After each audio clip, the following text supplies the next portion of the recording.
हरिओम। आप सभी पर श्री हरि की अपार कृपा बरसती रहे। प्रभु की कृपा आप पर, आपके परिवार पर बनी रहे। और आइए हम सभी चलते हैं और आज श्रवण करते हैं निर्जला एकादशी, जो साल में सबसे अधिक महत्वपूर्ण है। अगर आप साल में किसी एकादशी को नहीं आप व्रत कर पाते हैं, कोई भी नहीं करते, असमर्थ हैं, तो फिर आपको निर्जला एकादशी अवश्य ही करना चाहिए, क्योंकि एकादशी ना करने से मनुष्य को पाप भुगतना पड़ता है और उसे ईश्वर की कृपा नहीं मिलती। इसलिए साल में आने वाली सबसे बड़ी एकादशी जो है निर्जला एकादशी, जो 2 जून 2020 को मनाई जाएगी।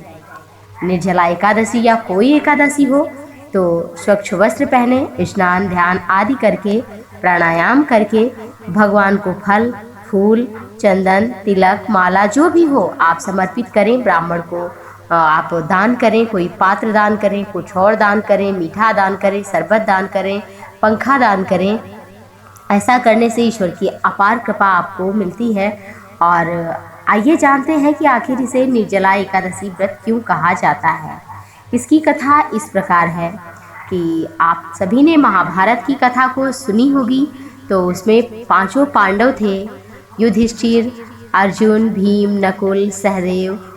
तो ये जो भाई थे, 5 भाई, उनमें से सभी तो व्रत करते थे, लेकिन भीमसेन कुछ ज़्यादा ही खाते थे। वो अपनी भूख प्यास को सहन करने में असमर्थ अपने को पाते थे। तो उन्हें लगता था कि मुझे तो पाप लग रहा है, मैं कहीं भगवान विष्णु का अनादर तो नहीं कर रहा हूँ।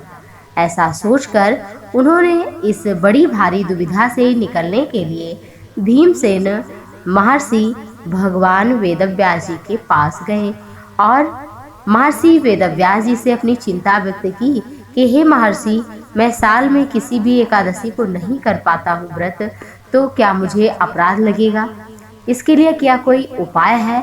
तो महर्षि वेदव्यास ने कहा कि अगर तुम साल की किसी भी एकादशी को नहीं व्रत कर पाते हो तो निर्जला एकादशी, जो ज्येष्ठ मास के शुक्ल पक्ष में आती है, उस एकादशी को यदि तुम करोगे तो साल की अगर कोई भी एकादशी नहीं कर पाओगे तो भी तुम्हें वही फल प्राप्त होगा। लेकिन इस दिन आपको जल भी नहीं ग्रहण करना चाहिए यदि आप समर्थ हैं तो। लेकिन जो बूढ़े हैं, जो बुजुर्ग हैं, बच्चे हैं छोटे, वो भी व्रत करना चाहते हैं, और या कोई रोगी है, गर्भवती महिलाएं हैं, वो कुछ खा पी करके अपने हिसाब से व्रत रख सकते हैं।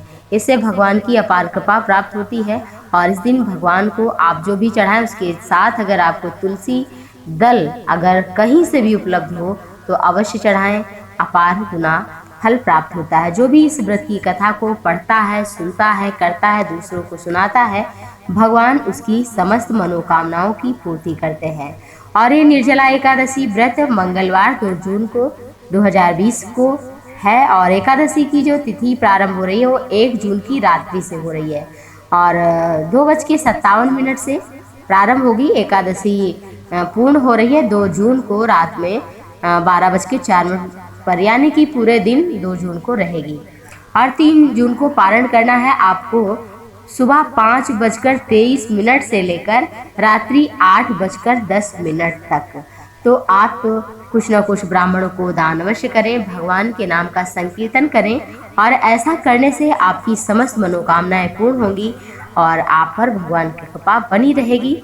आगे फिर से आपसे मिलते रहेंगे। प्रभु आप पर प्रसन्न रहें। नमस्कार, धन्यवाद, हरि ओम।